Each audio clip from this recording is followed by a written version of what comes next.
When I got an interview, and I sat down with the guy that was going to interview me, and he started asking me about, and he starts going through the first couple of years, right? And he's like, "Uh-oh," because not everybody gets an interview, and so he's like, "This is a waste of time, man. I'm sorry." And I'm like, "Whoa, you got to keep going. You got to keep going."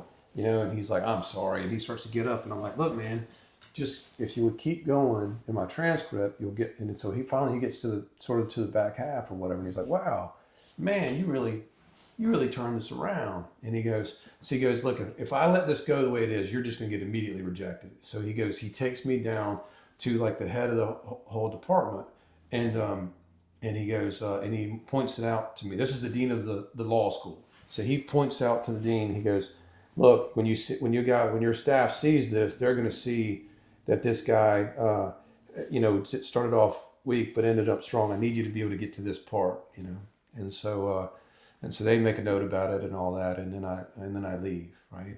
And then I'm waiting for this letter. The letter is going to determine acceptance or rejection, you know. And I think probably a lot of people can relate to that, like get into college or law Yep. school or whatever.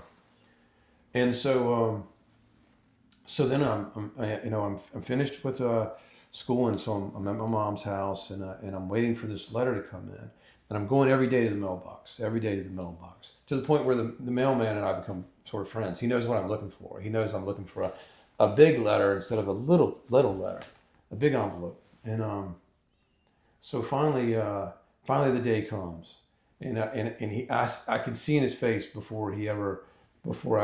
like, and he hands me a little letter, and I'm like, ah, man, and he's like, I'm sorry, and he knows I'm disappointed, and he knows I'm going to be disappointed, and I'm just sitting there, and I'm like, man, I've worked too hard. I've come too far. This can't be the end of the story.